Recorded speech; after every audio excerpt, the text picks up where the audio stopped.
Guys இப்போ தான் solo லெவலிங்கோட movie release ஆகி முடிஞ்சுது. அதுக்குள்ளேயாட்டுமே சீசன் 2க்கான அரைஸ் ஃப்ரம் த ஷேடோ அதுக்கான ட்ரைலரை ரிலீஸ் பண்ணியிருக்காங்க.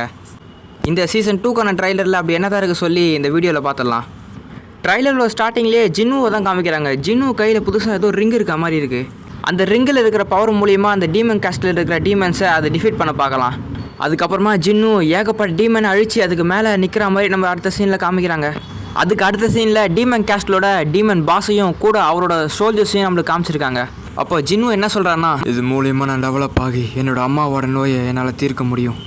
அதுக்கு இந்த டீமன் பாஸை நான் தோக்கடிச்சு ஆகணும் அப்படின்னு ஜின்னு சொல்கிறான். அதுக்கப்புறமா ஜின்னுவோட ஷேடோ ஆர்மியும் அதில் ஐஸ் சோல்ஜர்ஸ் நிறைய பேர் இருக்காங்க. கூடவே இக்ரீஸும் இருக்கான். இவங்க எல்லாருமே ஒன்றா சேர்ந்து அந்த டீமன் பாஸை அழிக்கிறதுக்காக அந்த டீமன் கேஸ்டலுக்கு வந்திருக்காங்க.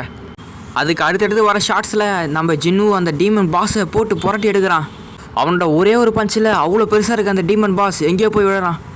இந்த ஒரு பஞ்சிலேயே அந்த டீமன் பாஸ் இறந்து போயிடான் போல், அந்த அளவுக்கு பவராக இருக்குது அவனோட பஞ்சு. அதுக்கப்புறமா ஜின்னு இந்த ஐஸ் சோல்ஜர்ஸ் கூட சண்டை போகிற சீன்ஸையும் நம்மளை காமிச்சிருக்காங்க. எனக்கு தெரிஞ்சு இதுதான் ஃபஸ்ட் எபிசோடில் வர சீன்ஸாக இருக்கும்னு நினைக்கிறேன். அதுக்கு அடுத்து வர சீன்ஸில் கில்டு மாஸ்டரையும் அதில் இருக்கிற கில்டு மெம்பர்ஸையும் நம்மளுக்கு காமிக்க ஆரம்பிக்கிறாங்க. அதுக்கப்புறமா ஜின்னு ஏதோ ரூம்குள்ளே இருக்கான். அந்த ரூம்குள்ளே அவனோட ஷேடோ ஆர்மியை அரைஸ் பண்ண ஆரம்பிக்கிறான். இந்த ஒரு சீனில் பார்த்தாலும் தெரியும் ஜின்னுக்கிட்ட இப்போ எந்த அளவுக்கு ஷேடோ ஆர்மி இருக்குன்னு. அப்புறமா ஜின்னு தனியாக இருக்கான். அவனை சுற்றி நிறைய ப்ரெஸ் ரிப்போர்ட்டர்ஸ்லாம் அவனை ஃபோட்டோ எடுக்க ஆரம்பிக்கிறாங்க. இதுக்கான காரணம் நம்மளுக்கு வர எபிசோடில் தான் தெரிய ஆரம்பிக்கும். அப்புறமா இக்ரிஸுக்கு வேறு ஏதோ பர்பிள் கலர் லைட்டில் எரிஞ்சு அவனுக்கு வேறு இப்போ லெவலப் ஆகுது. அப்புறமா ஜின்னு இந்த கில்டு ஓனர் கேட்லாம் போய் பார்க்கறான். ஆனால் அவன் கண்டுக்கவே இல்லை. அப்புறம் ஜின்னோட அம்மாவை காமிக்கிறாங்க. அவங்க இன்னும் டிசீஸில் இன்னும் மோசமான நிலைமையில தான் இருக்காங்க. ஆனால் ஜின்னு இன்னும் கொஞ்ச நேரம் பொறுத்துக்கோங்கம்மா, அந்த நாள் இன்னும் கொஞ்ச நாளில் வந்துட போகுது அப்படின்னு ஜின்னு சொல்கிறான். அதுக்கப்புறமா இன்னொரு புது கேரக்டரை காமிக்கிறாங்க. எனக்கு தெரிஞ்ச வரைக்கும் இவனும் ஒரு டஞ்சன் பாஸாக இருப்பான்னு நினைக்கிறேன். அப்புறமா இன்னொருத்தனை ஜெயில் கழுதி மாதிரி அவனை கட்டி போட்டு வச்சுருக்காங்க. அவனுக்கு வேறு பவர் இன்க்ரீஸ் ஆகுது.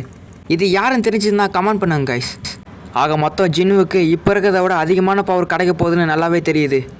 சரி ஓகே காய்ஸ், என்னால் முடிஞ்ச அளவுக்கு இந்த ட்ரைலரில் என்ன இருக்குன்னு முழுசாக சொல்லிட்டு நினைக்கிறேன். சரி ஓகே காய்ஸ், உங்களுக்கு அடுத்த ஒரு வீடியோவில் பார்க்குறேன். அது வரைக்கும் பாய். மறக்காமல் சப்ஸ்கிரைப் பண்ணாதவங்க சப்ஸ்கிரைப் பண்ணிக்கோங்க காய்ஸ்.